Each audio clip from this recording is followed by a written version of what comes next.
रणजीत सागर dam की झील से रावी दरिया में छोड़ा जा रहा लगातार फ्लड गेटों के जरिए पानी खतरे के निशान को पार कर गया। डैम रावी दरिया हुआ overflow. Bamiyal sector 1 road Jaimal Singh इलाके में पड़ते करीब 80 गांव आए बाढ़ की चपेट में। भारत पाक सीमा से सटी जैतपुर व पहाड़ीपुर बीएसएफ पोस्ट भी पानी से हुई प्रभावित। बीएसएफ जवानों को भी सुरक्षित स्थान पर जाने को प्रशासन ने कहा। कैबिनेट मंत्री लालचंद कटारुचक भी पहुंचे मौके पर। स्थानीय लोग घरों को छोड़कर जा रहे सुरक्षित स्थानों पर। 1988 के बाद इस बार आया इतना पानी। कैबिनेट मंत्री लोगों को आर्मी चॉपर से किया गया रेस्क्यू। 7 लोग फंसे थे रावी दरिया में। रणजीत सागर डैम की झील का जलस्तर अपने खतरे के निशान से ऊपर आ चुका है, जो कि 527 मीटर है, जिसके कारण रणजीत सागर डैम से सीधा पानी रावी दरिया में फ्लड गेटों के जरिए छोड़ा जा रहा है, जिसके चलते रावी दरिया पूरे उफान पर है।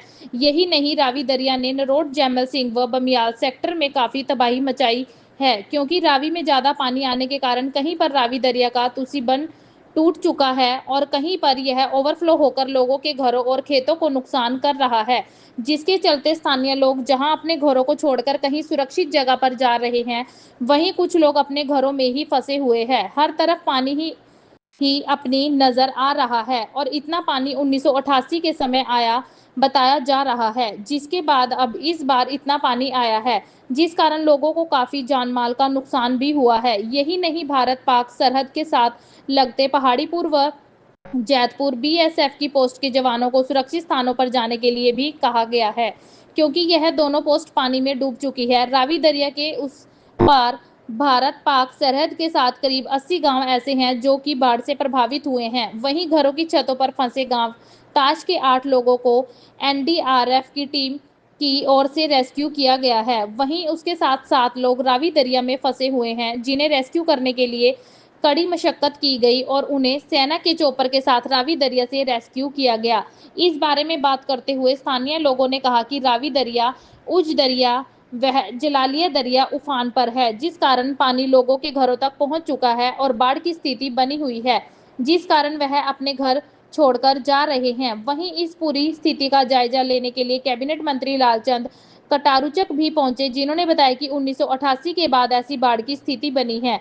इसके अलावा 80 गांव रावी दरिया की बाढ़ से प्रभावित हुए हैं। यही नहीं, भारत पाक सीमा पर स्थित भारतीय पोस्ट भी प्रभावित हुई है, जिसमें पानी आ चुका है। कुछ लोगों को आर्मी चॉपर के साथ रावी से रेस्क्यू किया गया है।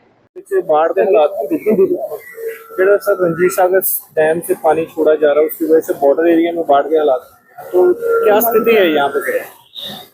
देखिए, स्थिति काफी चिंताजनक है।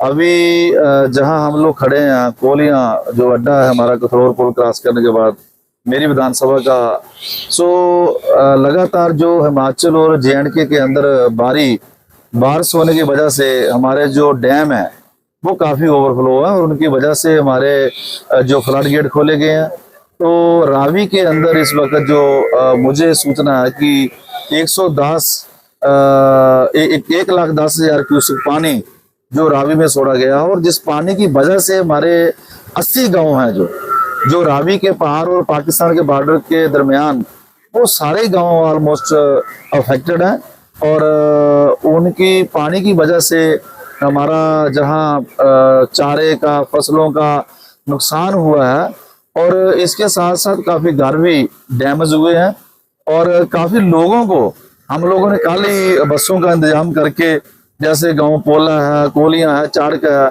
तो इनको हम लोगों ने सेफ जगह पर, खास करके जो बच्चे और लेडीज थी वो भेज चुके हैं।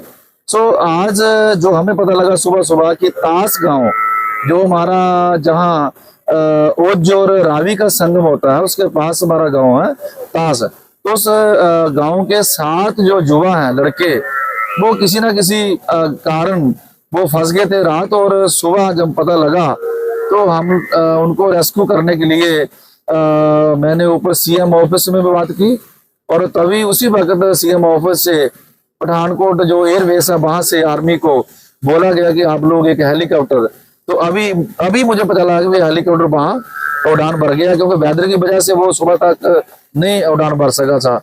सो जो एनडीआर टीम है वो भी हमारी पहुंच गई, उनको रेस्क्यू कर लिया है और कजले के जो 12 लोग फंसे हुए हैं उनको रेस्क्यू करने के लिए हेलीकॉप्टर जा रहा है। सो तमाम कोशिशें हमारी ओर से जारी है, सारा प्रशासन। मैं लगातार जमीन के ऊपर हूँ और 2 बड़े लंगर जो है अभी हम शुरू करने के लिए जा रहे हैं, नरोड़, जैमल सिंह और तारागढ़, क्योंकि तारागढ़ के पास के जो गांव है 3-4, सहारनपुर है, तारपुर है, उनमें काफी पानी आया है। सो कुदरत है, इसको झेलेंगे भी, इसका मुकाबला भी करेंगे।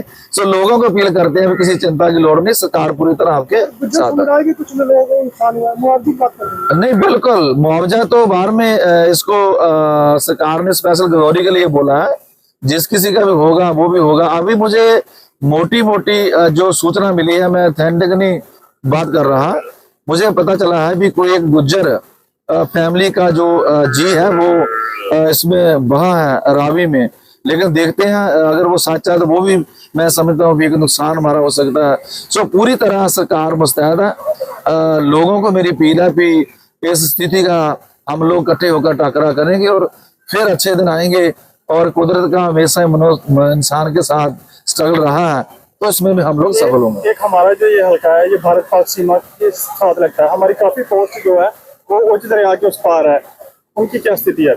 नहीं, बिल्कुल, जो बीएसएफ का जैदपुर का चौकी है, पहाड़ीपुर की चौकी है, ये काफी पानी में डूबी हुई है। और बीएसएफ के जवान जो है उनको भी, वो भी वैसे वो तो खुद भी लड़ने वाले हैं, लेकिन उनको भी हम लोगों ने एडवाइस दी है प्रशासन की ओर से, वो भी सेफ जगह पर आ गए हैं। और पहली हमारी जो प्राथमिकता है कि लोगों की जिंदगी बचानी, लोगों के साथ साथ जो पशु हैं, जानवर हैं, उनकी जिंदगी बचानी। सो उसके बाद जो भरपाई है वो नेक्स्ट सीएम साहब का आदेश है, वो करेंगे हम लोग। सर, जो 1988 के बाद पहली बार इतना पानी देखा गया है यहाँ पे बॉर्डर एरिया में, आपको क्या लगता है? 1988 का जो पानी का लेवल था केवल 2 फुट उससे नीचे रह गया है। अभी जो इरिगेशन विभाग की मेरे पास सूचना है, तो आप कह सकते हैं 1988 जैसे हालात हैं। और जैसे जैसे मौसम अगर बाहर शोर होती रही पहाड़ों में, तो आगे क्या होगा उसके लिए देखेंगे। लेकिन फिलहाल हम लोग जमीन के ऊपर और लोगों के साथ खड़े हैं। दास्ताने हरियाणा न्यूज अब उपलब्ध है 1100 प्लस डिजिटल केबल नेटवर्क पर and Android based DTH smart set top box, सभी ओटीटी प्लेटफॉर्म। 24 लाइव देखिए हमारे सभी सोशल मीडिया पेजेस पर। अधिक जानकारी के लिए विजिट करें www.dastaneharyana.in पर।